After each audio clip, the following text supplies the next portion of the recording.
Welcome to the CivilNet studio. Today our guest is Dr. Karena Avedissian. She's a political scientist focusing on Eurasian politics, society, social movements, narratives, and human rights. She recently returned from a trip to northeastern Syria, where she visited a community that's all but forgotten by the global Armenian diaspora, the Islamicized descendants of survivors of the 1915 genocide. She's going to tell us about the fascinating insights she gained about their struggle to defend themselves and to reclaim their Armenian heritage. Thanks so much for joining us, Dr. Avedissian. Thanks for having me. So, first, can you start telling us about who these Islamicized Armenians are and how you came to learn about their story? Yeah, sure. So in April, I traveled to the Autonomous Administration of North and East Syria, also known as Rojava, or Southern Kurdistan, which is a region in northeastern Syria that declared autonomy during the Syrian civil war. And there I met with the Armenian community, which also included the Islamized Armenians. These are, as you mentioned, descendants of the 1915 genocide, people who survived not only the initial massacres in cities like Diyarbakir, Urfa, but those who survived the death marches to the Syrian desert, as well as the concentration camps that were set up there. I kind of knew broad strokes, about the genocide, but I had no idea that there were so many of these descendants living in this place. I mean, if you have cursory familiarity with narratives of the genocide, we know that many of them were orphans, right? Like barely 3 years old, who were taken into Kurdish and Arab families and either forcibly or over time gradually assimilated, Islamized, as well as Kurdicized or Arabized. We knew that this happened, but the narrative kind of ended there, as if the story stopped, and these people kind of vanished. But I was astonished to learn that over 20,000 of these Islamized Armenians currently live in the Autonomous Administration. And I was captivated by their story because they're actively reclaiming their identity in this region that's been transformed by social revolution that emphasizes ethnic inclusivity and local self-governance. So is there something about this northeastern region of Syria that's autonomous that makes it a unique place for these Armenians to recapture their identity? Yeah, absolutely. The Autonomous Administration, which was declared during the Syrian civil war, it was led by a coalition, a Kurdish-led coalition comprising of Kurds, Arabs, Assyrians, Syriacs, Yazidis, and other groups. And unlike the Assads, who dealt with the Armenian community in Syria through the Armenian Apostolic Church, and because the church didn't recognize Islamized Armenians, neither did Damascus. And this rendered the community basically invisible.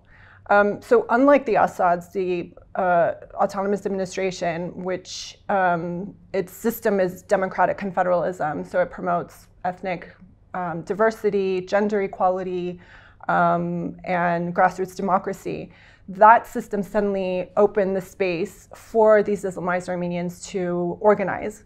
And in 2019, they established the Armenian Social Council, which is sort of like a community hub, as well as the Martyr Nubarozanyan Brigade for Self-Defense. And both of these bodies reflect the revolutionary ethos of the Autonomous Administration, where women fight alongside men, women lead communities alongside men, and marginalized communities like Armenians can assert their identity. And the Nubarozanyan Brigade, by the way, was named for a Turkish-Armenian revolutionary, Nubarozanyan, who also fought in the First Artsakh War. And it was established, again, for self-defense, mainly against Turkish military aggression from the north, which, again, echoes the historic genocidal violence. And for our viewers, this has been about 10 years or so now that this autonomous region is there in Syria. We had the civil war, and as a result of it, different areas broke up. There was parts under the Assads, part under Turkish-backed groups, and now that area has actually become a lot larger because the Assads have fallen. But there's still this area of northeastern Syria that is autonomous, though it's facing pressure from Turkey, from Syria, from all around to take that autonomy away from them, I believe. And so living in that context, What are these Armenians doing to reconnect with their heritage, and what challenges naturally do they face? It sounds like this is a very challenging place to live. Yeah, for sure. And currently, the autonomous administration is in negotiations with Damascus to kind of finalize what, the status of the autonomous administration. So it's a very tense time, and most people who live there are kind of there's just a lot of uncertainty, and they don't know what's going to happen. But in terms of the Islamized Armenians, they're actively involved in rebuilding their identity. The Armenian Social Council welcomes anyone with Armenian roots to come to the council. They offer Western Armenian language classes. They offer classes in Armenian history.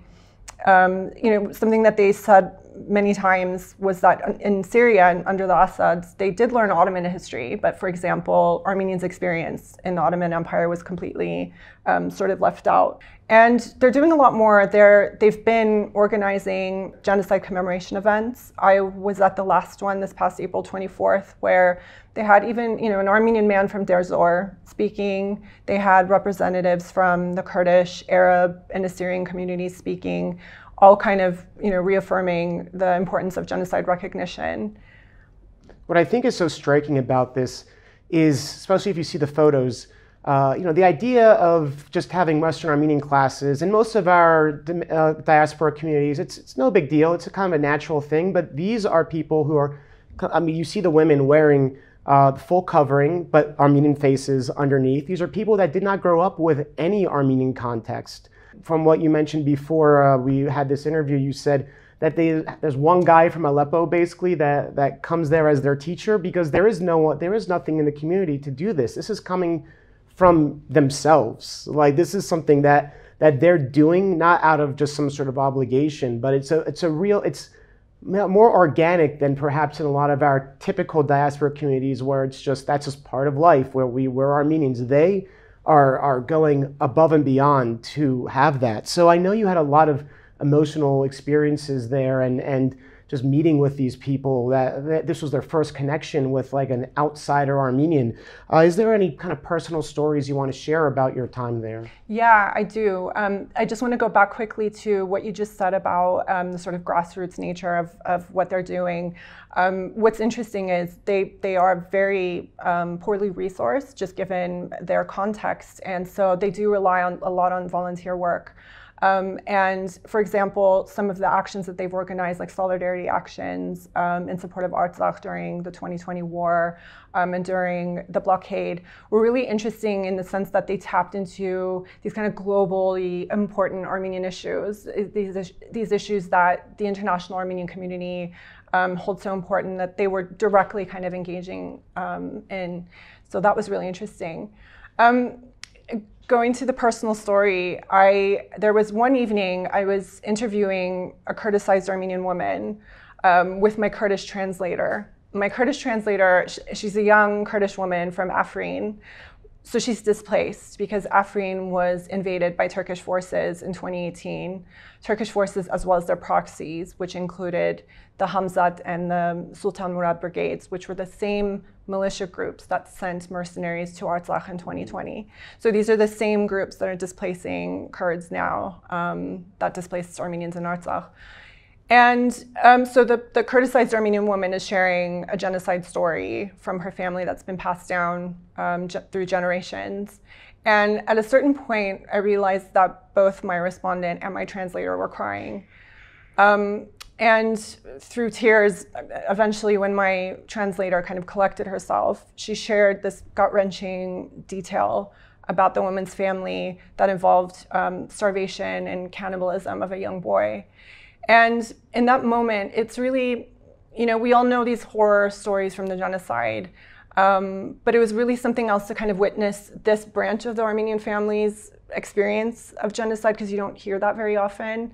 It was also interesting hearing it through a Kurdish woman whose people were also complicit in genocide, but who then became targets of Turkish state aggression themselves, and who've truly come a long way to own up to their role in the genocide and to kind of make amends in terms of cooperating with Armenians. And it's really this kind of intergenerational trauma that I think any descendant of genocide survivors is familiar with. It's complex, it's multi-layered, and even if it's muted over time, it's always just there beneath the surface that you scratch and you kind of access that sort of pain.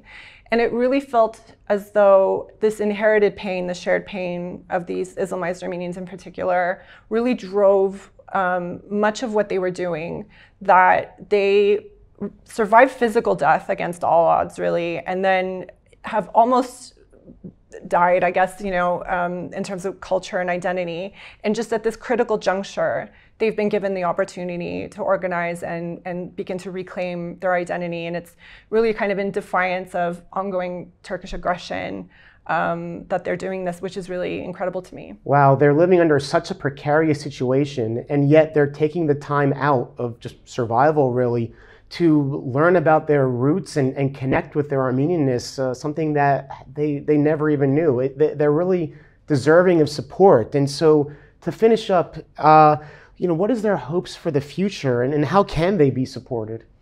Yeah, despite everything that they're doing, I think it's important to mention that one of the biggest obstacles that they face, according to them, something that they've mentioned over and over, is rejection by the Armenian Church, in Qamishli especially.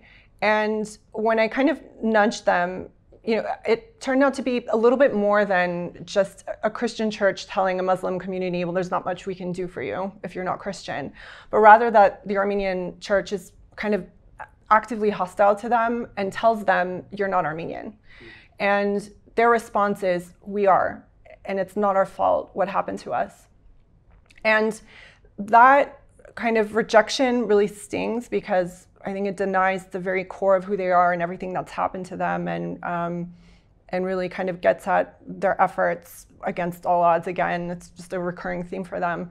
And I think what they need right now is they want to expand their reach. So they've begun establishing their own institutions, and they've begun the very painstaking work of outreach, because there's lots of other Islamized Armenians scattered across villages in the region.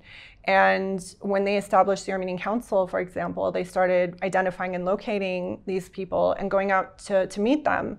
And reactions were mixed. Some people were worried that they were on a mission to convert them to Christianity, which in their region could invite retaliation for apostasy. But they've been very clear that they have nothing to do with religion. This is about culture and identity. And other families that have been contacted have reacted with utter shock and like they were overjoyed, because they thought they were the last ones. They were so isolated that they didn't know that there were other Armenians in the region. So they've opened their doors to these people. They, as I mentioned, have Armenian language classes.